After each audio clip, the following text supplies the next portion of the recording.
Episode 13. Welcome back, everybody. Yo. How's it going? Everything's great. You? Same old same. So you just came back from a little trip. I did. Work trip. Nothing hockey related. Not Right. Not but that much still, fun. Yeah. Went to Nashville. Yeah, man. That's cool. That's a Very cool city. I wish I had more time there. It was it was a little too fast. Did not get to do too much. I did indulge in barbecue and Tennessee hot chicken sandwiches. Not sandwiches. So you were going to say something else. Hot chicken. No. Hot chicks. No. What's the matter with you?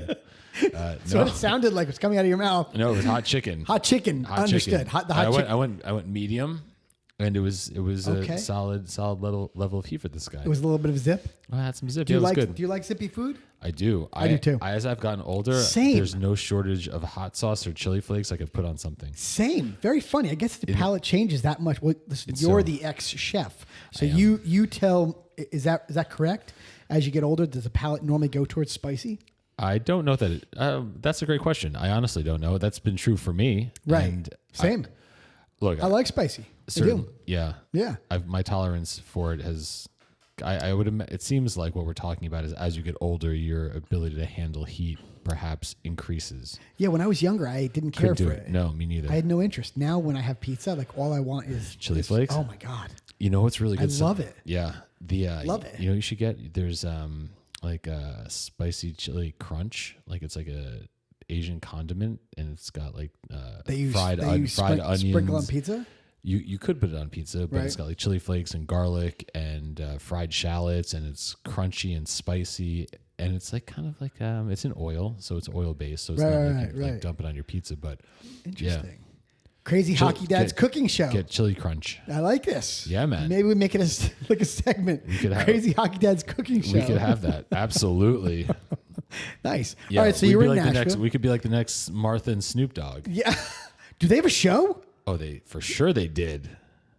Why did I not know this? I don't know, but Martha Stewart and Snoop had a show? 100%. Like a cooking show? What was it? I'd have to look it up. I don't know off the top of my head, but goodness. they definitely were on TV together. Why did I not know this? Did it do well? I don't know. I mean, gotcha. I don't know. Maybe. You can look it up. Anyhow, yeah, so it was in Nashville. No cool hockey, work-related. Cool yeah, no, like I said, I had a little bit of food, local food. Right. Did not really take in too much culture. There was like a country music fest that was at was it Nissan Stadium? I think is the name of it. Is that where the Titans play? Yeah. I feel like there's always a music fest there. Yeah, for sure. I mean, you walk down the street and there's a music fest in every single location you walk into. No doubt. But what I'm saying is, I got in like a stadium, it was actually like a concert. Traveled. Yeah, exactly. Yeah. It was a 3-day festival, so it was definitely lively when I got there. I was gonna say, so the city was crowded. Yeah, for sure. Can I just tell you? Oh my god, I actually have a hockey story about Nashville that I can get into at the end of this episode. Yeah. So what was crazy about Nashville is it's becoming a hockey location. By the way, like downtown Nashville is becoming like all right. So the rinks are outside of downtown Nashville. Yeah. But Nashville itself is becoming like a tournament spot. Like people are going to downtown Nashville to play ice hockey. Yeah, that makes so you sense. stay downtown and you kind of drive like a half hour to the rinks outside. The only that's rink, pretty normal. Yeah, the only rink I saw that was in town is obviously where the Predators play. Okay, which is cool. It's a really cool building, right in the center of kind of like right off the main strip. Yeah. Right. Who else plays in that arena? Do you know? Like just like collegiate sports. I'm trying to think of colleges. I mean, I don't think that. Like Tennessee does not, but Knoxville's not even anywhere near that. Right. I'm going to say nobody. That's my guess. I'm going to say nobody. Maybe they have like minor league, as you can all hear my dog barking in the background. Yeah. I can't. I'm going to say nobody, Scott. Yeah, I don't think anybody does. Look it up. Yeah. But the rink is. So you didn't see the rink. You didn't see where. No. I did not. It's kind of on a side street. Yeah. Like kind of that feeds into the main drag. You were there for a game? So I was not there for an NHL game. We were there in July for a hockey tournament. But you didn't play where the Preds play, whatever. No, we didn't play where the Preds play. We play outside of downtown Nashville, which is listen, everything's kind of flat there, right? So that it's easy. Once you get outside the city, traffic is a piece of cake. It's easy. Yeah, it's really easy. listen, whenever we talk about like cities, I recommend staying downtown. There's so much to do downtown, like walking distance. So much to do. Just from like the little, like, I don't know how many hours I was there for, but it seemed like there was a good number of like different neighborhoods that all had something different to offer. There is. Yes. And that was, it seemed like a lot of new construction over there. Everywhere. I was speaking to a local woman there who... Crazy construction. Yeah, I don't know that I saw... I mean, yes, it seemed like there was a lot of new construction. Yeah. But Nashville, I was talking to a woman who had grown up in Memphis and then was in LA for years and now relocated to Nashville. And she was saying, when I asked her when she was younger if she would ever go to Nashville, and she said, no, it's all relatively more recent, like that people have been flocking there. I think it's true. To start, to either relocate or whatever the deal is. The city's exploding. Yeah. Super cool. Yeah. No, and what's crazy is that the main street, like even on like a midday Monday, is jammed, like jammed. Because that's where people are working and... No, people are hanging out and going in and out of bars. Okay. Like Monday midday, which I was surprised at. Interesting. Like I didn't see a time where it was actually quiet there. Well, I'm sure like you find places in New York City where there's like, a highly touristy area. There's probably similar. It's like people are partying like all the time. Interesting. Like I didn't really see a time where people weren't hanging out on Main Street. I missed that. Yeah. Yeah, it was cool. Yeah. It was cool fun. Yeah, and playing ice hockey there was fun. I'm not gonna lie. Really easy to get to. So question, when you were out there, where were the other teams from? So we were playing with the Boston Junior Bruins. So obviously from the Mass area, right? Northeast. There were like Chicago teams. There was Western Selects were there. Yeah. So I had teams from like, Pittsburgh. Yeah. St. Louis. I'm trying to think if like Penn's Elite were there. It was spring, so it was like a conglomerate of the like East Coast Wizards-y type teams. Right. But it was all like really high end, like very high. There are a couple Canadian teams. Yeah. Who were huge. That's awesome. Huge. Canadian kids are enormous. Why do you say what? Like every time we play them, they're massive. I don't know if it's something in the water or something in the beef up there, or like I don't get it. Every time we come in contact with the Canadian team, they're enormous. Interesting. And super like aggressive and like physical, like in a good way. That's awesome. Yeah, like I wish our kids played like that in the States. Like I wonder how different their development models are. I don't know. I almost want to go bring somebody on the podcast to kind of give us an idea of what it's like up there. We should get Kurt from Ontario to come on and talk to us. Right? Yeah, we should talk to definitely Kurt. Could. Right? But yeah, man, every time I see a Canadian team, they're enormous. Interesting. That has nothing to do with the coaching models, but I wonder if body contact, like how it's, because like when I was going through it, when I say it, like the coaching certifications and the American developmental model, body contacts encouraged as young as 8U, right? But it's not like the small area games like focus on that. So like, when you read through it and you study it, it certainly encourages it and says there's a place for it and you're angling and it, it certainly talks about it, doesn't discourage it, but there isn't like a lot of, at least from the coaching or the stuff that I went through, I didn't come across a ton of body contact, which makes sense because there's priorities in place.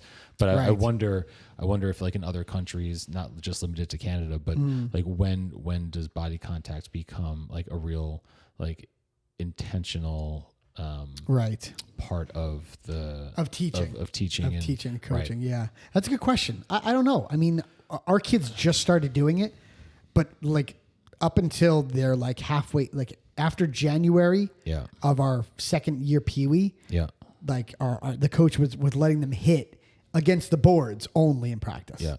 Listen, not open ice. When I was coaching, other than that, it was not taught. Listen, when I was coaching 8U, we had like we would do angling drills, we would do angling drills, and we would have But that's like but what we would do is even like intentionally have kids like skating down the boards, like at not kind of like head 75%, right, and have a defenseman just take away the hands or something like that, pivot, and then and then just do it at slower speeds, just so they get comfortable feeling it, and no one's trying like too hard to elude right. the oncoming body contact. But it was, I think it was really important that like part to at least do, I don't want to say regularly, but have the kids drill it in practice. This season is going to be very big because Dominic is hitting this year. Have they, I mean, but during your spring practices, did you have any like checking? They were, yeah. Like I said, so our coach for like halfway through the season they did for all of spring is body check. So after January 1st, he let our team hit in practice against the boards only. Yeah. And then obviously that carried through into the spring. So I feel like there's some coach. There's got to be some places where that's the only thing they do, like in the spring and late summer. Probably, I'm sure it's a lot of it. So when they go out there, it's like yeah. And you know what else they worked on? We're gonna play like the Florida Panthers around here. My God, how physical! We will get into last night's game. We will get into last night's game. Talk about like physicality. Like we will get into last night's game at the end of this. We're gonna talk about like crazy coaches. That's our topic for the day, and then we're gonna get into the NHL game because last night's game was wild. That was like it was wild. I actually can't wait to talk about that.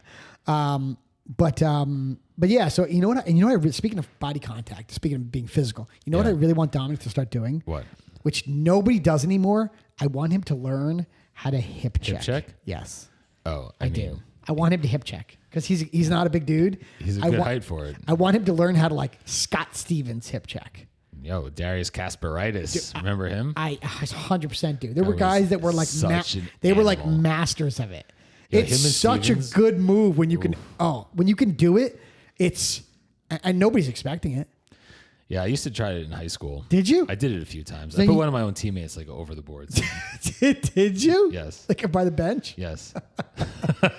he thought it was practice? He thought it was the best thing ever. He was excited about it. He was so excited about it. So excited about it. That's funny. It was so ridiculous. Did the coach care? The coach was like, "No, I don't nice think job, so. Levine."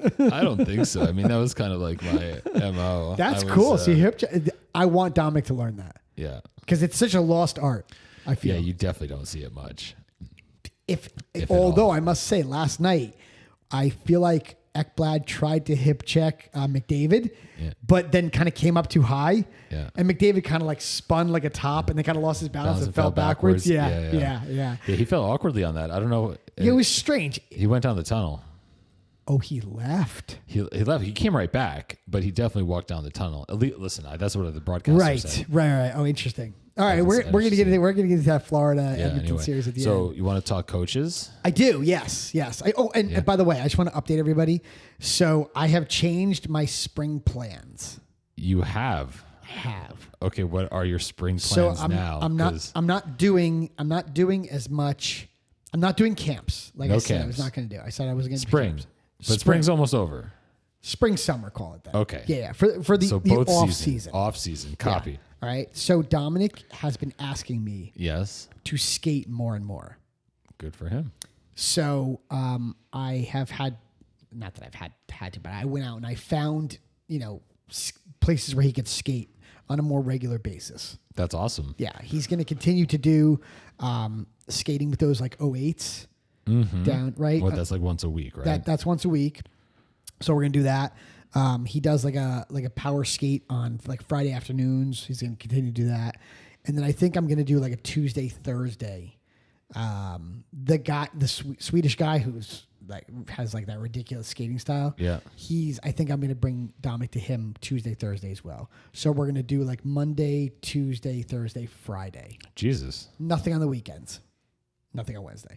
Dominic will go to until you book something. Dominic will go to. He keeps asking me, Scott. I don't know what to do. Listen, I've said, look, he keeps asking me. So like, yeah, his mindset is changing. So which is cool. That is cool. Yeah. The one thing that I've read, I've even said, is even if your kid's asking for it, if they ask you for Reese's peanut butter cups for breakfast, that doesn't mean it's a good idea. That is true. So we're going to be away for a good chunk of the summer. Right. So just by default, you're probably not going to get in that many hours. Correct. Because you're not around the whole summer. Correct. Like we're leaving June, the week of like the 25th ish, and we won't be back till like after like I don't know July 10th or something like that. So you and I are going to have to do this remotely. Ooh. So Okay. so you and I are going to figure out how to do that remotely, where I could kind of, where we can do a split screen from me, like in a hotel or on a beach or wherever we are. On a beach. Yeah. Wow. Well, I'm going to be in a bunch of different places. So we're driving through Washington, D.C. Okay. We're going to stay in D.C. for 2 nights. Yes. Then we're going down to Roanoke, because my old one wants to go to Roanoke, Virginia, so we're going to be there for 2 nights. Yeah. Then What's the draw there? So my For him. my older one likes elevators. Oh. So there's like an elevator museum down there. No way. Yeah. I had no idea. So and a future engineer on our yeah, hands. so we're staying at Nancy found a cool place in Roanoke to stay, so we'll stay in like downtown. Apparently it's like a little city. You love downtown. There's so much to do. Yeah. It's culture. There's like galleries, there's museums, or stuff, right? Yeah. It's just easy, right? So we're staying downtown there. So we're doing downtown DC for a couple of days. We're doing downtown Roanoke. Then we're going over to like Hot Springs, Virginia. Okay. To a place called Homestead. We're going to be there for a couple of days. And then we're going over to the Greenbrier in West Virginia. That's sick. So excited for this place. Yeah. This place has been around forever. It actually has a Cold War bunker under it. Huh. As my dog, again, is barking in the background. Shh. So it's got a Cold War bunker that was built for Congress to operate if nukes started going off. No way. Right? Yeah. So it houses like 1,000, Congress members. It's wild. That's super cool. Yeah. So the U.S. government built it on to the Greenbrier years ago. So now they give tours of it, which is awesome. Sweet. Yeah. So I'm looking forward to that. And then we're kind of making our way back through we're making our way back through DC, and we're going to do Annapolis for a couple daes. Yeah. And this place called the Inn at Perry Cabin, which is where Wedding Crashers was filmed. Motorboat, son of a bitch, you. They built for speed, they built for comfort. That movie is epic. Oh, so good. So good. Stogies? Sure, why not? Yeah. So, yeah. It's a gift. It's a gift, Todd. So it's all right. Coming with me. So I could go forever. Listen, get so back talking. That's where that was. Yeah. But so Dom is going to, when you're around, you're upping the little bit the volume of skating of on ice work. And I have to tell you, it's just skating. Like the Fridays, just skating, right? No puck. Right. Tuesday, Thursday is just skating, no puck. Right. And then when he's with those older kids, he'll do whatever they're doing. They do turning and shooting and sticking and that type of stuff. Yep. But I want him. The coach said to me, "Does Dominic want to continue with the older kids?" And I said, "Sure."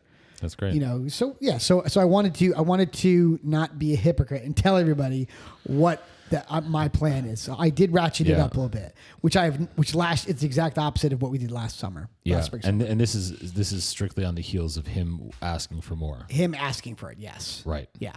Okay. So hopefully my dog, as she just ran into the room, won't take away. She's looking for chipmunks. Pull her down. You can pull her down. Yeah, let's go. Come. Come on. As she jumps into our frame, but comes another one. But yeah, so and they're all coming in. Perfect. As long as they don't pull down any of our stuff. But yeah, so our topic today is coaches. We've had a couple rough coaches, in our time here, in the game, and I'm sure you have too. So and listen, you also coach, so I'm curious to hear your thoughts on kind of all this stuff. Yeah, sure. See you guys. Yeah, so I think probably everyone's had good, bad, and otherwise experiences with coaches. Right. And and I coached myself, like you said. I coached Otto for couple, right? 1, 2, 3. I think it was like 3 seasons, and like 5 different teams between like summer. 1 year he was on 2 teams. Right. So you not only club, but you did a bunch of other stuff too with him. Yeah, we did club plus, and I went through like the coach, all the coaching training and all that stuff. Right. Nice. But can definitely relate to some of these topics because I've seen it. Interestingly, I've also talked to coaches as well and kind of like maybe heard some perspectives that like a parent might not hear, like coach to coach kind of talk. And it's certainly, look, everyone, there's more than one side to every story. Yes. And so yes, there is. That's true. Yeah. Very true. And some people just operate with blinders on. But yeah, I think just not that you asked this question specifically, but just the communication, I think, is the biggest part. The biggest part when at the younger ages, when there's, younger kids and parents and there's less independence and, there's more parent coaches. I just think communication is the biggest piece in order to help manage expectations. So what if the coach is like totally off the rails? Well, I think totally off the rails. You need to give a little, give a sense of what does that even mean? And I'm not talking like playing time. I'm just talking about like the coach is just, and you know what? Maybe this is more. So I came from like the interior of a team, right? I wasn't like a normal parent. So you had the inside track on a few other things also. The normal parents, we insulated a lot of them from this stuff. Yep. It still leaked through. Yeah. On a number of fronts. But what do you do when the coach is just like so off the rails? Not even about like kids playing time or like crazy personality, like just crazy ideas that are like irrational and not ever going to come to fruition. But like these ideas are being, so let me just back up and say, if there's such a red flag or, then I think that just goes right to the organization. That just gets escalated to the top. No, again, I'm not sure of the context, like the situation exactly, but all I'm saying is that if you've got like a super crazy situation, then it sounds like someone needs to talk to the organization. So, no. So yes, that did wind up happening with our assistant coach. A lot of things are So the team that we started, right? The me and the other two fathers, the Rockets team we started.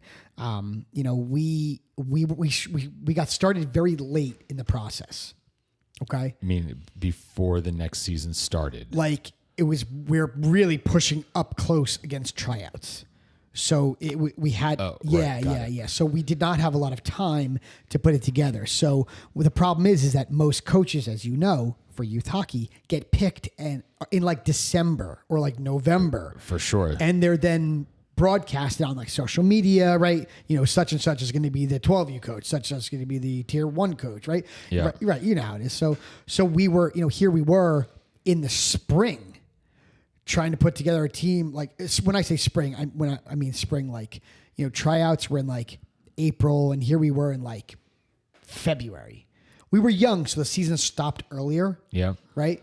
Like we were done at the end of February. At the end of February. Right. Correct. So like beginning of March is like, right. So we did not have a lot of time to put this together. It was not that it was last minute, but it just came together last minute. Okay. Because we realized that we had to start it now. Mm-hmm. And we were like, oh shit. So we had to just kind of go. Yep. Right. So we got this one skills coach who was going to be our assistant coach. Mm-hmm. Okay. So again, finding coaches is not easy, right? Yeah. So we got this assistant coach who then had a friend of his who wanted to get into youth hockey coaching, stuff like that. So he kind of like said, oh, my buddy will do it with me. Right. Okay. So you had an assistant coach before you had a head coach? Yeah. How does that work? Because the assistant coach did not want to be the head coach. He just wanted to do skills. He didn't want to travel with the team, like he didn't, and it was a problem for us because what happened is this head coach and the assistant coach, they kind of said once the season starts, like you take one practice, I'll take the next practice, you take this practice, I'll take that. Like what? I'm pretty sure they were never there together. That's weird. Well, again, we were kind of hamstrung and we really didn't have much of a choice. Okay. Right. So I remember what happened is, again, we're talking about like crazy coaches. Yeah. Okay. I remember our assistant coach comes to us. Like, when did he come to us? The head coach like couldn't do the springs. The assistant coach was going to do like the spring stuff, but he comes to us like, I'm trying to remember what happened in the spring. Maybe we didn't have any spring practices. Or maybe the assistant coach / skills guy ran them. And then when the season started in August, the skills coach, who is our assistant coach, comes up to us and he's like, I need more money. Like for him personally? Yeah. Season's going to start in like 2 weeks. And he's like, yeah, I need more money. Oh, what's the... He's like, yeah, I this is not going to work for me. He's like, I need more money. So what a strategist. Me and two other dads, you know, the one dad kind of took the lead on it, and he went and he actually got him more money. Okay. He went to the organization and said, hey, listen, like, we have a problem here. Like, he's looking for more money. Like, can we do anything? Okay. So we did. This one dad, me and the other two dads, the one dad of the three of us jumped on board. He's like, Jamie's like, I can do this. He's like, and he did. He got him more money. Okay. Went to the organization. He's like, we have a problem here. He's like, I need help. And they did. They gave him this guy more money. So what the problem was, though, is once I remember our head coach, the first time he ever met our kids, was in a locker room right before our first game at our first showcase up in Worcester. That was when he first met the kids? Yeah. The head coach? Yeah. He was not there the entire spring. He literally came in, like, I want to say it was like the third week of August, and drove up to Worcester. You guys must have been upset, no? It was concerning. All right, can I... All right. Let me back up. It's a little strange. Let me back up. Yeah. Me and these other two dads. Mm-hmm. All right. So we had our assistant coach / skills guy in place. Yes. For tryouts. Yes. Okay. Then. And sorry to interrupt you, but just curious. Okay. Did you field any questions from parents being like, you want me to bring my high-end player to your team, but you don't yet have a head coach? The skills is that correct? The skills guy was a very sought after skills guy in our area. Yes. And we were putting a very high level team together, a developmental team. So we had a lot of selling points. All right. Because the head coach was selling that. The head coach was not an issue for us. For whatever reason, it didn't become an issue. Okay. And people jumped on board because of the kids that we had coming to the team. Okay? Right. The developmental model, which we've talked about on this podcast, right, was more practice than it was games. Yes. Okay. And the skills guy was very sought after for our area. Right. Okay. Understood. And the skills guy's like, oh, my buddy, we're dying for a head coach. He's like, a skills guy didn't want to be a head coach. He's like, my buddy will do it. You know, he played like, I don't have to play like, not minor league hockey, but he was a decent hockey player when he was young. Okay. He knows the game. Yes, correct. All right. So I want to say, we were all kind of on board already at tryouts, right? So kids came to tryouts. The team was picked. And I remember when me and those other two dads spoke to this head coach for the first time. Yeah. On a conference call between the four of us. Yeah. Right. And I remember getting off the phone call with him. Yeah. And I remember going to the other two and be like, yeah, we can't let him talk to any parents ever. No. I was like, we have to like, we have to like hide him from talking to our parents. We just have to. Just like the personality? Like, his personality's not bad, but he just, I don't know what it is. He just kind of like rambles, and he has like insane ideas that will never, ever, ever come to fruition. Like he found out that like the tuition that all of our kids are paying. Yes. And he knew we were like a development team, and we had like a kitty on the side, like a side fund to fund our expenditures. And like, where did that come from? So we raised a lot of money through like Super Bowl pools, and we did Got like it. So we raised money the on the team. side. Yes, Got it, correct. got it. Yeah. One of our dads kind of took the lead on that. So we had like a kitty of money on the side to pay for like the tournaments or the showcase that we went to that the Rockets were not going to pay for, because we went to a bunch of them, right? Right. Because again, we were just a developmental team. So we didn't play in a league. So let me ask a question. You don't have to give specific numbers. Just curious for a team that's pitching a developmental model, versus let's say a normal, for lack of better words, club team. Yeah. Was the tuition for what you were offering, was that a more expensive proposition? I want to say it was like 11, 12 grand. Whoa. Maybe 10 to 12, call it, without like travel expenses. Like that's not cheap. It was a lot of ice for a young age group. Don't forget, we were practicing. I mean, it's expensive no matter what. But don't forget, we were practicing. Maybe it was 8 to 11. right? But it was not a cheap tuition. But that was 10U, right? We were second year squirt majors. Yeah. So that's still correct. 10U. Yeah. It was a lot of ice though. We had like 9 hours of practice ice, right? And then we played in the Northeast Pack. So we had like a showcase like every month with that. And then we went to our own tournaments. And the tournaments we went to were not small tournaments. Like we went to like Tampa. We went to the Exposure Cups. You're flying. Which is, well, at least at Tampa, you we did. We flew to Chicago. Yeah.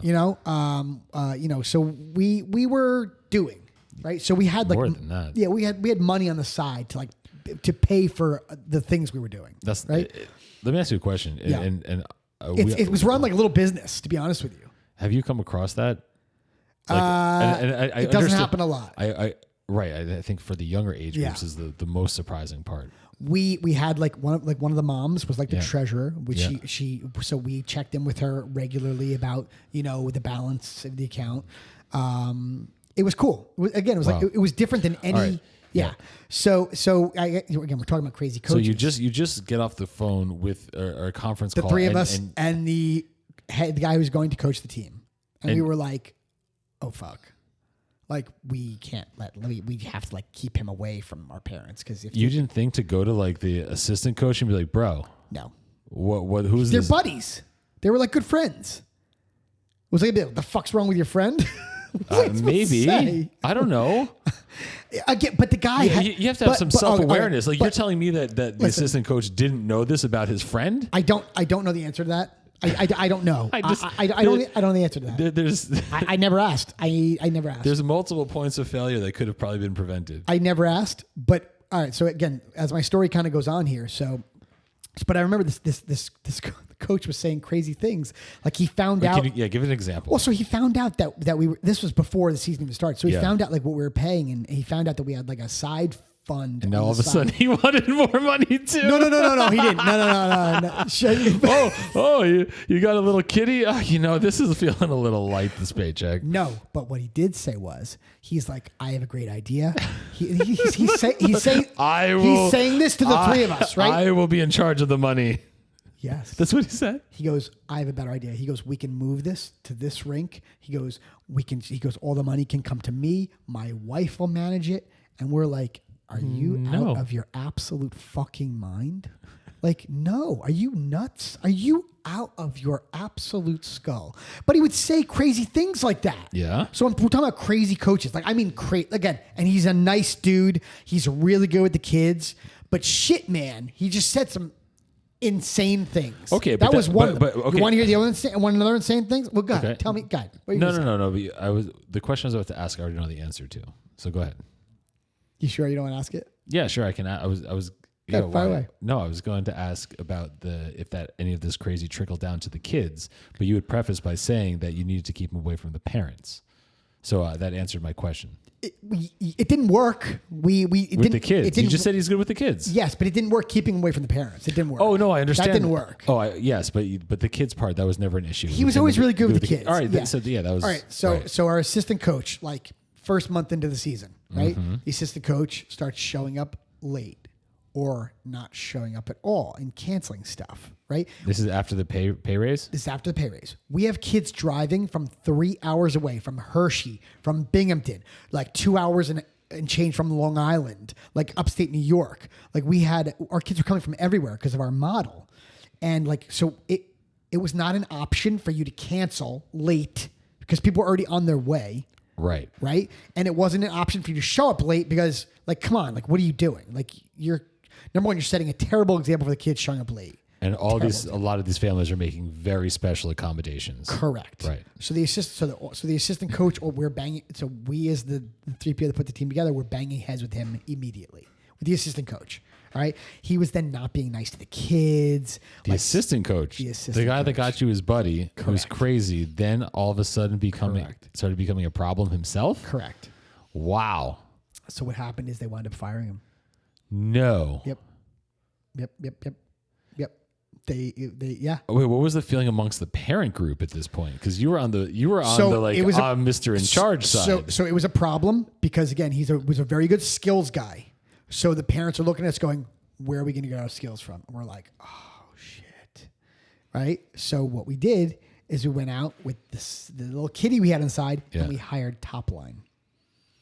Oh. Yes. So we had so those of you know Top Line, these are all guys who played very, very high in our area, very high level college hockey and very and pro. Yeah. I want to say, so Justin, Boo, RJ played at West Point. Okay. I forgot where. Justin was at Michigan. No? Justin was at Michigan. Boo was at Michigan. They both played at University of Michigan. Yeah. I want to say Boo was a Ranger, New York Ranger. Yeah. Justin was a St. Louis Blue. Yeah. Right. And there's a couple other guys, but those were the main three that came super high end and did our skill. So we grabbed. So one of I their didn't dads. realize that So Chris grabbed Top Line because he had a good relationship with Boo, and he's like, "Hey, listen." He's how long had they been? Do you have any idea how long they'd been doing their skill stuff? Yeah, a couple years Already. By that point, it was already a couple years they were doing their thing. Yeah, it was. I want to say 2, right, or something. Okay. They were still fairly newer in our area. Oh, but they were also in before they moved upstate. Correct. Before That's right.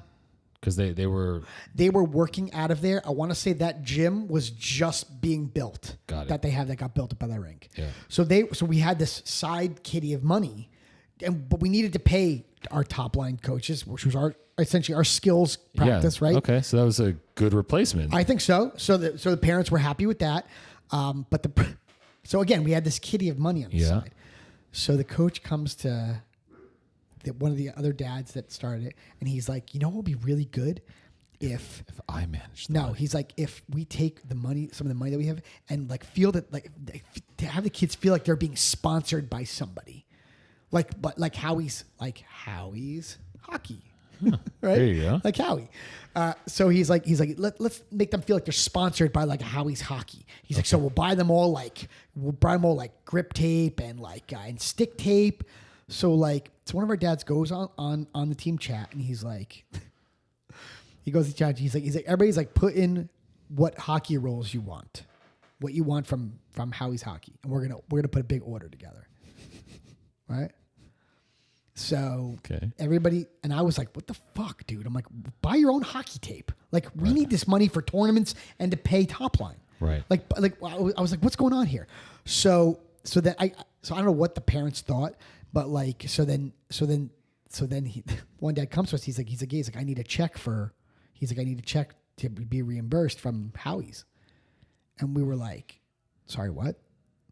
So the coach got into this dad's ear, and the dad ran with it, and all of a sudden starts taking orders of hockey tape, $350 worth of hockey tape per family.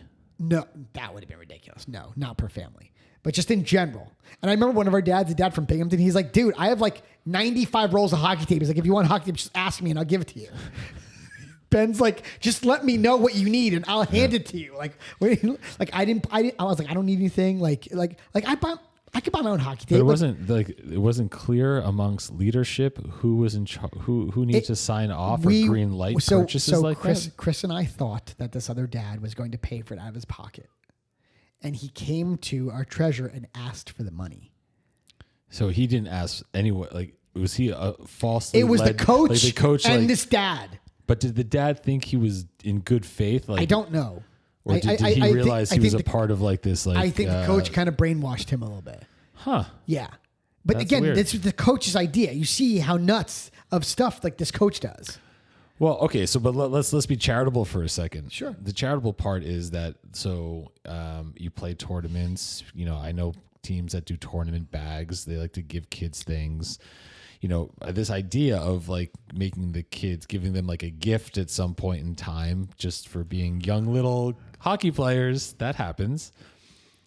And so, maybe they were just really thinking they wanted to, be part of that. Our kids didn't give a shit about Howie's hockey tape. They didn't give a shit about that. Come on. But I got to tell you, it caused a problem for us. Because here this dad's asking to be reimbursed, and Chris and I are like, no. We need that money to pay for our skills guys. If that money is, it's already earmarked. Spent. It's already earmarked. It's spent. Right? So again, and then. So did the coach reimburse him? No. We told them. We said, sorry. Did everyone give their tape back? I don't think so. I think everyone kept the tape. I think dad just ate it. He just ate it. Because we told him we cannot give you money for this. Sorry. We're sorry. No. It's already earmarked. And then again, this guy's such a nice guy, but he was a little nuts. And then he went. We went up to Buffalo for a tournament. Yeah. He rented a Range Rover to drive up to Buffalo, and then he tried to expense it. A Range Rover. That's weird, isn't it? I mean, isn't it though? Even some pretty well-funded corporate America doesn't want to pay for a Range Rover for like a 4-day weekend. It's not normal, right? Yeah, not normal. And I got to tell you, it all came back to us because they're going, "What the fuck is your coach doing?" It all came back to us. Oh, like the parents? No, management, upper management at the organization came to us and they're like, "What is he doing? What is going on here?" So like, it was no one had like a sit down with this guy, be like, dude, like. So here, let's like rewind the tape for a second. And obviously, we're talking about it's crazy, like the onboarding of a coach. Yeah, and it sounds like again, nice guy. Just no, I know, but it sounds like the organization gave you guys a green light to hire who you wanted, and did the organization vet this guy? They actually hired him. Oh, they okay. hired him. No, okay, so they hired him because we had no option. So, but then they're turning around to you and saying, "What's up with this guy?" Yeah, but they're the ones that hired him. So fine, why aren't they? It doesn't matter. No, they want information. I get it. Of course. Listen. He was doing unconventional things, right? You know, wait. They didn't find out about the whole, hey, we'll move our team to this rink and just pay me instead of the organization. Yeah, they didn't working behind their back. They didn't hear about that. You know, but when the first conference call we had with this guy, we knew that he was a little off the wall. But here's my question. We just kind of took that and this isn't an attack on and attack's not even the right word, but like hindsight's always 20/20, and I wasn't there. But like in terms of like as I said earlier, like the communication piece and managing expectations, was there any thought to like give this guy some like a job description and he knew his job description. And so he knew his job description. But he's buying. He spoke to the organization. No, but like within the role of the team, like I would pretty sure that job description is not maybe the right word, but like are there travel policies for coaches and employees and reimbursements and per diems and all the other things that go along with like that stuff? Listen, that's not for him to decide. Listen, I'm sure that they had no problem reimbursing him for like miles and like a car rental, right? But like a $1,500 Range Rover is bananas. And when you turn that in, their organization, and I remember the organization looked at him like, "What the fuck is this? We're not paying for this." Like they're like, "Who? Like, what are you doing?" Right. That's a weird thing. I remember when I heard about it, I was like, "No, he's not going to do it. He's not really going to do it." And then he pulls up to downtown Buffalo in a fucking a red Range Rover. I was like, "What?" Like, interesting. Okay, so clearly making some like questionable calls, but so far, like what we're talking about has been more like on the like the management side of the team, less so like. And I understand. We insulated the parents from it. The parents didn't know about the majority of this stuff. They knew about the Range Rover because they saw it. Right. Matter of fact, I remember when we went to one of the games in Buffalo. He's like, "Yeah, guys, jump in the car." So he took like 4 or 5 kids in the Range Rover over to like the rink. Right.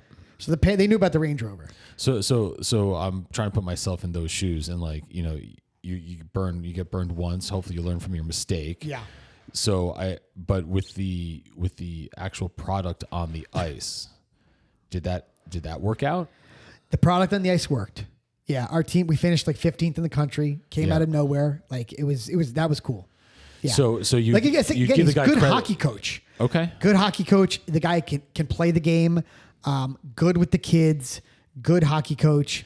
So just everything else is not there. But so here's a question from like a management perspective: are the things that went sideways or were unexpected or unconventional, are those not things that could be easily addressed in just some like standard operating procedures going into like a following season, or is it more of like a personality thing where it was like just wouldn't get it either way? So the following season, the upper management of the organization came to him. They came to us first, and they said we can no longer have him as the head coach. Oh, so they made a decision it wasn't the right fit. Yeah, and they also wanted to hire full-time hockey guys. They don't we've talked about this a little bit before. They didn't want somebody who was like a doctor who came to practice. They hired full-time hockey guys. The guys that's all they do is work for the organization, and that's all they get paid for. Yeah.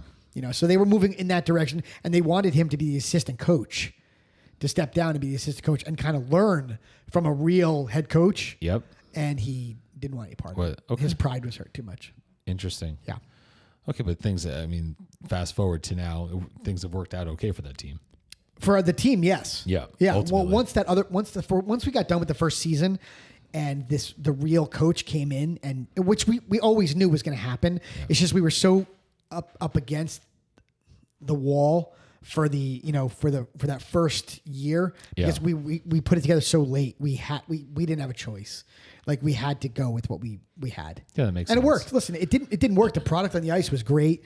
And we always knew that once a real coach came in, we would hand it off and be like, now it's all yours. So if we go, if we rewind the tape a little bit, okay, so what would you have done differently in retrospect? That obviously, I'm not saying that would have like eliminated, but like maybe mitigated some of that stuff. Because at the end of the day, right, we're talking about, families that are now some are on new teams, or still dealing with a coach that maybe he rubs them the wrong way or whatever the deal is. So let's talk about some solutions to that problem where how can parents or parents that are strictly parents or parents that are also managers or involved, how do you best navigate that? So what would I have done differently? Honestly, I don't know because you can't argue. I don't think you could come back crazy. Can't argue with crazy. So this sounds like it's a bit of a unique situation. It is a unique situation, but it made for some very good stories. I will say that. I'm sure. Yes. Okay, so let's just say that. Okay, let's say you can't argue with crazy. Copy, but let's just say this person is not. I mean, listen. I guess a little bit more rational. Like, what would you have done differently? I don't know because it worked. The product on the ice worked. It did. No. I understand, but and the parents didn't think that there was a lot wrong. The parents that were not in the know behind the scenes, they didn't really know that there was that crazy was happening. Yep. They may have heard a little bit of rumblings from us in passing when we were at the bar having too many drinks. Maybe something slipped out, but I don't think. I think we insulated it pretty well. Right. I think we did. Okay, but so then but let's just say, let's like a hypothetical, like a hypothetical where this coach, it's a little more well known amongst the parent base. What do you do? Like there are red flags, warning signs. There's some smoke, and that probably means there's some fire. Yeah. Honestly, parents talk to the manager first. Is that stop one? I would think so. I would think you kind of go up the food chain. Yep. Right. And hopefully the manager, if there's still a problem, will then talk to the organization. Yep. I mean, and then the organization obviously says something to the head coach, right? And hopefully it stops. So the manager's not talking to the head coach? No. I think the parent talks to the manager. Yep. The manager talks to the head coach. Yep. And then if that's not working, the manager right. If it's not working, goes to like the hockey director. Right? If I didn't say that, I apologize. I would think the order of like an army, just keep going up the chain. Hierarchy. Yep. Yeah, I would think so. Hopefully a lot of parents don't encounter this stuff, or hopefully the manager can insulate the parents from a lot of this crazy stuff. So let's imagine a conversation. Like, what does a productive conversation with a manager look like in terms of like, I'm a parent and like I think our coach is crazy, and James, you're the you're now in the manager role, and I'm a parent, right? Like, what is a productive way for me to approach you about this? Is it like, hey, James, we have a fucking problem. Like, this guy's out of his mind. Listen, some people do that. No, I some understand people come to you like that, and some people come to you a little softer. Is that useful? Listen, it starts a dialogue. And no doubt it starts a dialogue. But I guess what I'm trying to understand is that, like, just in terms of like a parent not, respecting the fact that there's like, there's a chain. There's a chain. Yeah. Like, just did you have any conversations that worked better for you or were more productive? It didn't. However, somebody came to us, whether they were heated or whether they were kind of calm, it didn't matter because you could kind of diffuse a lot of that stuff. As somebody who's kind of like a manager of the team, you just need to know how to deal with people. I think. Yeah. And I don't think it's difficult. Like, listen, you were a coach. I mean, I'm sure the manager came to you with things. Yeah. Right. I mean, that's just pretty easy to diffuse, especially if you have a good relationship with the parents on your team, which we did. Yeah. So listen, there's always somebody who's a problem, right? And unfortunately, if somebody's too much of a problem, then you have to go up the chain and maybe get that parent to leave mid-season, right? If it's a real problem that you can't fix, right? But for the most part, people aren't that bad, right? I agree, right? I mean, agree. people are not. problems are able to be solved. Right. There's for the most part always a solution. So even if you have to deal with a shitty parent for the rest of the season. Right. Just, you can acknowledge what it is, and you don't have to be buddies with them. You just kind of stay out of their lane and you do your own thing. Right. Right. I mean, listen, most of the time it's a one-off and every other parent knows that person's nuts. Yeah. Right. I mean, you tell me if you've encountered anything different. No. So from a coaching perspective, I remember I once had a parent pretty early on when we were trying to figure. So one of the first things that happened in terms of dealing with parents is not many parents probably are going into your first year score or we mites, full ice mites we did. And now all of a sudden there's positions. And now the parent of the next Wayne Gretzky is now playing defense. Yeah, like, there's a lot of those, aren't they? My kid needs to be on offense. My kid's not a defenseman. Meanwhile, can I just tell you, at those younger levels, the defensemen get so much ice time. They get a ton of ice time. And that's a real selling point. Oh, and in fact, my God, yes. If a team goes to 6 defensemen or 5 defensemen like early, then parents are like, dude, what the? Yeah, they want the ice time. They want the ice time. Listen, our first, the team we're talking about, our first year when we had that crazy coach, we had 4 defensemen. Yeah. It was awesome. We had 4 defensemen and 7 forwards. 7. We were so lean and one goalie. Super we were so lean. That was not intentional, was it? That was circumstantial? Well, listen, we put it together late and that's what we had. But I got to tell you, we were playing like Iron Man hockey and it was awesome. That must have been great. We did very well. Yeah, but I think so. I had a parent come to me when we were trying to figure things out and be like, "Hey, listen, my kid's not exactly getting as much playtime as everybody else," and they actually went to Live Barn and broke down every shift. And they like recorded their shifts. And they added up the total number of minutes that their kid played. And at the time, do you remember the number? No, I don't remember the number. Okay, but I'm sure it was plenty. I would think so. It was probably like less than others. Like yes. 15, 18 minutes ish that type of stuff. Yeah. So we definitely made a decision that we wanted to win, that we had right. That was what you guys wanted. We had a solid team. Right. So you were playing to win. Not at all costs. No, but like, I would say if you shortened the bench in crunch time. Given the talent that we shortened the bench at crunch time to an extent, like we did often put like a power, like certain kids out on special teams. Again, this wasn't every single moment, right? But it wasn't. We didn't have the policy of always rolling lines, no matter what. Okay. Nor did we have the policy that every kid was going to get a certain amount of time playing defense. Okay. For the most part, if you were playing defense from like once we made that decision, there are going to be some games where you'll get some shifts at forward, but this is where you're going to spend this season. Right. In retrospect, would I have done something differently? Maybe.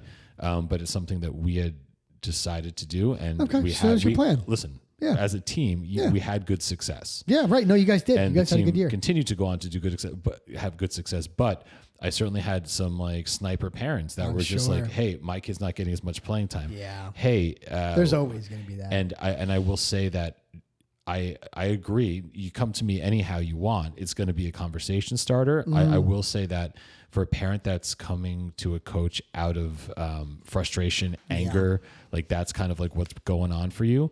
Like give it some more time before you talk, because if you convey that to, at least to me, that like you're hot right now and this is the first time I'm hearing about it, like that's a red flag for me that you know you're going to be a high maintenance or a potential part-time job, and I'm going to be really cautious about that. Yes. And generally, you don't want to go to a coach or a manager all bent out of shape. No, not on the first time. Because I got to tell you, and we've talked about this on this podcast before, the reputations start very quickly. Yeah. You know? Yeah. And from a coach's perspective, when you have parents, and I'm jumping around a little. What I'm really trying to think about is if I ever sat a kid because of a parent's behavior. And the answer is no. I don't think so. I know that those types of conversations had come up. Yeah. You know, like if you keep this up, like, you know, your kid's going to see less playing time. Like this can't keep on happening. Like that definitely came up. But I think for the other thing that was very difficult, and as far as like parents of younger children, is the off the ice, out of ring coaching. That when your kid's on the bench and being asked to do something by the coach, I would say like, hey, Bobby, like if the puck is in that corner, do this. And then Bobby would always do that. And I would be like, hey, Bobby, what's going on? Well, why and are you he'd doing be like, that? well, my dad. And I'm like, well, I can tell you with complete certainty that your dad is not the coach of this team. And you have a choice. You can either listen to your dad and not play, or you can listen to the coaches because we're trying to do something that maybe your dad just doesn't understand or isn't aware. Yeah, No, I didn't say that last part No, to Bobby. but of course. But like that's what's going on. And, and I think that's also, you know, it at the end of the day, if nothing else, it just creates more work for a coach, something else for a coach to navigate that may not even be necessary at all. And especially if you're going to come hot and heavy in the beginning, then it's like, for sure, that's going back to an assistant coach, going to a manager. There's like a thing about it. Like, I think it's really important for any parents that are dealing with coaches, managers that are, you know, ultimately upsetting you. Like it's important to approach these situations at least initially with as much calm and professionalism as possible. Well, listen, you won't get labeled as crazy, but that's important. But there's that's no question about it. It's important because they're not going to want to help you if you're a problem. They're not going to want to help you when you have like a real problem. Like your kid's playing time is not a real problem. In the grand scheme of things. But listen, there probably are some situations where that's a problem. In this, the one that I'm talking about, that was ultimately not the issue. Listen, we're talking about shitty coaches. There's whether a coach doesn't like a kid and will not play him. I have not seen that yet. I'm sure it has happened. I'm sure it happens on teams all the time. That is a real problem. And if a coach is going to be in that, and that's if there's a coach that has that reputation, or you're getting into or trying out for a team, get on a team where you know that the bench does get short, and that your kid, if you're aware enough and you know where your kid fits in that lineup, if you're concerned about your kid's playing time, like maybe that's not the right place to be. That's right. Just you because should look for another home. It has like that extra A, or it's the. You're not wrong. You're not wrong. Listen, you're definitely not wrong. I will say one thing. Managers, for the most part, do a pretty good job of insulating the other parents from the crap that goes on behind the scenes. I will say that. Like managers take a lot of the coaching crap, like the manager-coach relationship, and they don't let it filter down to the player parents for the most part. That I will say. Like this year, I heard nothing. About what was happening. About anything. And there were a couple things that went on that I found out after the season that I never even knew about. That were like rumblings, shitty parents, shitty kids. But don't you find, but that's not, that I never found out about. But that's not necessarily something. So that's not necessarily something that's coach specific. No, it's just the upper management ish type stuff. But don't you find that like there's all these always? Sorry, I cut you off. No, there's like cliques amongst parents, and then if it's involving a parent or a player, it's usually not too long before. Other people know. No, or am I mistaken? Listen, I made friends with people this year, but I stayed very out of like politics, like team politics. But what does that look like? Like if the conversation comes up, you change it. You don't you say very diplomatic, neutral things. I would like Irish goodbye, or just kind of where'd Jamie go? Exactly. And then see me the next morning. Where'd you go? I'm like, I went to bed. That stuff normally comes out around like drinks. Yes. In the hotels and bars, stuff like that. I didn't get involved in any of that stuff this year. I really didn't. Again, there was a lot of stuff that happened during the season that I had no clue. But let me ask you a question. Like there were some problem parents behind the scenes that I had no clue about. Yeah, but because Dominic was the top player on the team, my question for you is somewhat twofold. Number one, I was like did insulated you from have it? some like level of arrogance where like you just didn't give a shit about like what else was happening? And I don't mean that like as like. I'm trying to think if there was. I don't think so. But go ahead, what was the other part? No, and the other part was because that Dom was one of the top players. Do you think people intentionally left you out of things so you didn't get a bad vibe? Like, do you think that was? Wow, I don't know the answer to that. That's a good question. If they did a good job. If they left me out of it like on purpose, then they did a good job. I don't believe so because I was friends with other people on the team. I would have heard about it through the grapevine. Yeah, like just in passing. Like I didn't hear about any of that. Honestly, we had a really good group of parents, a really good group of kids for the most part. Yeah. There was one mom that was complaining about playing time that I found out after the season. And there were a couple like knuckleheads at the beginning of the season, but it took care of itself quickly from what I understand. So I this past season, to be totally honest with you, was the easiest youth hockey season I've ever experienced because I was not involved in any like day-to-day things, which was wonderful. Yeah. There was no issues. The only issue with my kid was those two kids that gave him a little bit of, of a problem because he wasn't producing early the first couple games, but that changed itself very quickly. Yeah. And then they quieted down.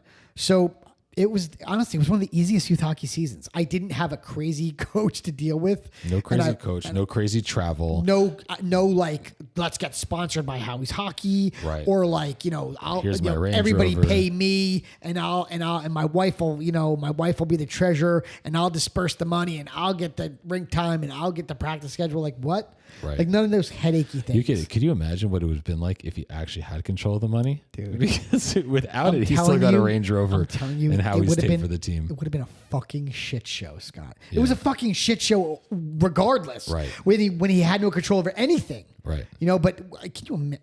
Again, a nice guy, just nuts. But he made for phenomenal stories. But the crazy part about it is he's bounced around now. Interesting. To a bunch of different organizations since then. Like one per year. Yeah, that there's shows you something. That's telling. That signals a little bit of a pattern. That signals something. Yeah, a little bit of a pattern. So, and I guess one of the morals of this whole thing is make sure you do your due diligence about the coach. We unfortunately had no time. And effort. We were stuck.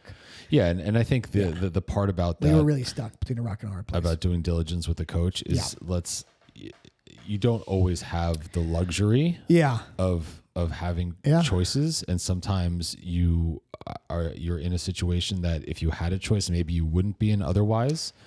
And so if you are in a situation that's not favorable either by circumstance or always by circumstance, but either by choice or you didn't have options, I think again it's just important to be a good communicator, and that means probably with appropriate frequency and appropriate tone, just to make sure that you're heard and you're not like labeled something and not taken seriously or don't get avoided. Yeah. Don't get a reputation. No, I agree. Right. So that's hopefully none of our listeners ever have a crazy coach. I really hope all of you avoid it. I'm sure it's bound to happen, but no doubt. I'm hoping you don't have one that's as crazy as the one that we had. Listen, there's some other.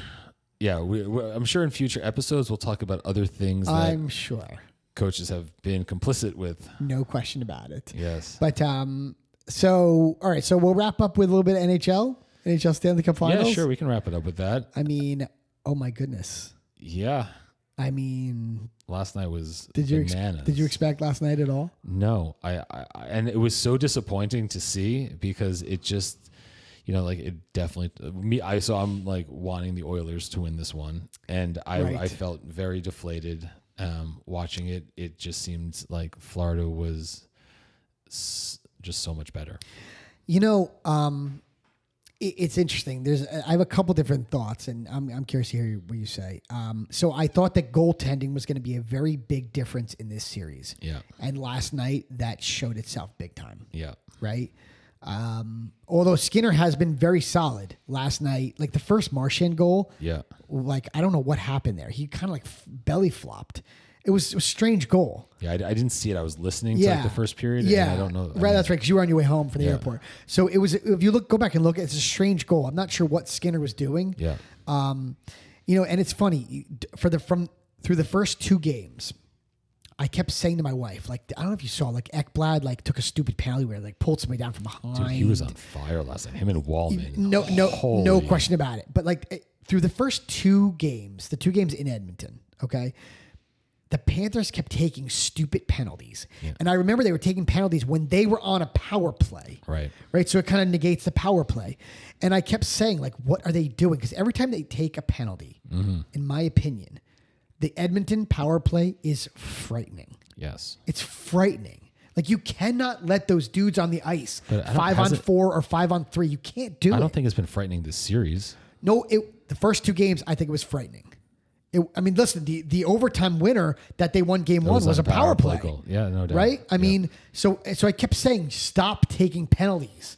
Like, you got to stop taking stupid. Listen, I know they're trying to get under Edmonton's skin. Like, I get all that stuff. That's the way they play. That's their DNA. And I 100% get it. Kachuk in the crease, like Marchand, busting balls. But last night, he gave McDavid a good pop. So last night was game 2, right? Like, yes, he did. Yeah. Last night was different. It started off where I got frustrated because they went up like 2-0, and I'm like, okay, here we go. And then they get a penalty and they score on a power play. Corey Perry scores on the power play. Yeah. And I look at my wife and I'm like, God, stop taking stupid penalties. Yeah. But then something changed, and the Panthers started putting the puck in the net again, and they were still agitating, but they weren't taking bad penalties. Yeah. So then all of a sudden the cross check started coming from Edmonton. Yeah. And the slashes started coming from Edmonton. Nurse, Bouchard. You see him look to the sky after he and I was like, what are you looking at the sky for? You're talking about the cross check to the lower back? Are you crazy? Of course that's a penalty. I mean, but how many cross checks and slashes did you see from Edmonton? Yeah. I didn't see them from the Panthers. Either that or the Panthers are really good at concealing them. Right. I mean, if you look at last night's game, the Panthers took them totally out of their game. And what's crazy about it is when you go down a man, when Edmonton's penalty kill is on the ice, McDavid and Draisaitl are on the bench. McDavid has been doing a lot of penalty killing this series. Yes, but for the most part, specifically. Yes, but for the most part, they're on the bench. For the most, but I don't. McDavid, he's been on the ice. Was he doing a lot of PK power play kill last night? I don't remember about last night, but I know that certainly between games 1 and 2, he's out there a bunch. Because last night they almost disappeared because again they were short. They were in the box a lot. Yeah, special teams messes up. Edmonton was in the box a truckload. Yeah. When Edmonton is on a power play, they're an entirely different animal. And when 4-on-4 too, I'd argue.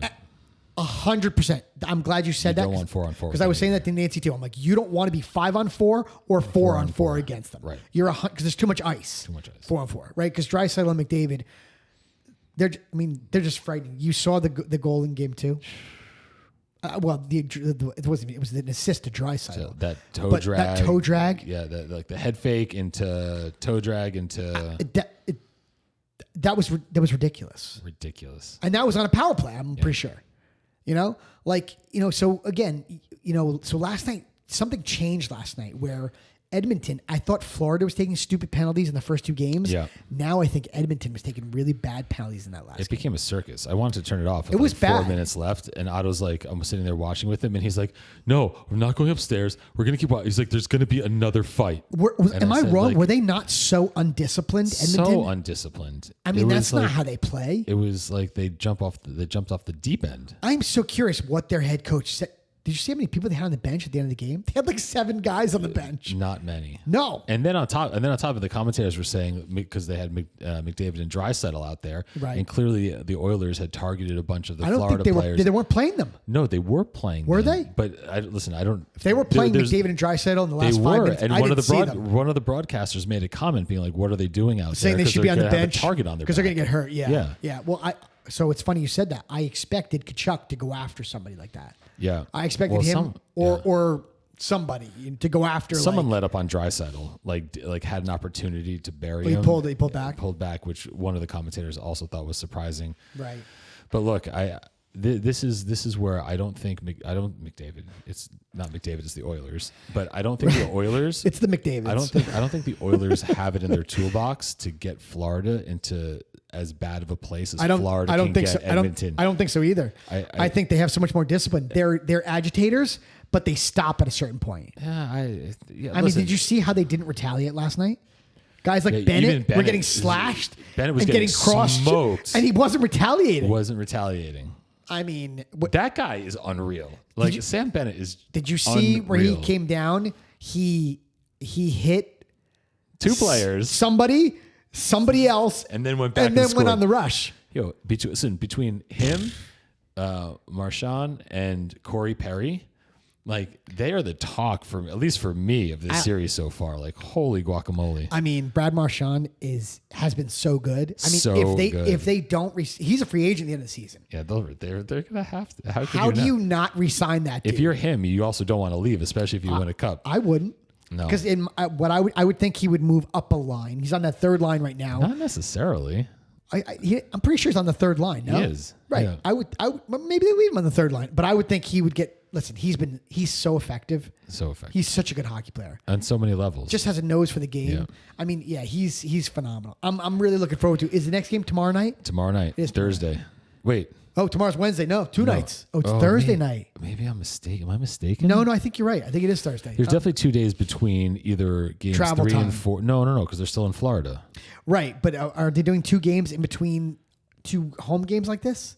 Like I would think that the next game's tomorrow, but maybe it's not. No, I could be mistaken. I don't know off the top of my head. I'm not sure. Either way, the next game's in Florida. Yeah. There might be an extra day between travel. It's one of the longest travels in not youth hockey in the NHL. Yeah. You know. So listen. A lot of miles. I'm looking forward to this game. I think Florida's taking this thing, by the way. I said Florida in 7, it may be Florida in 6 now. Yeah, but people said that last season when they were up 3-0. Okay, fair. And it went to Who starts in goal for Edmonton next game? Pickard. I think so too. I agree. I think you go with Pickard. I think so too. I don't think you put Skinner back in the game. Which is unless Pickard gets smoked. Yeah, yeah. But I think you're right. I think Pickard's in. I agree. I totally agree. I think Pickard's in. Yeah. Okay. Anyway, all right. That was a good one, buddy. Yes, that really was good a good to see one. you. That was awesome. Appreciate it. Yep, everybody, thanks for listening. Go to our socials. Go to our YouTube channel, Crazy Hockey Dad's one word, and we will catch you guys on the next episode. On the next one.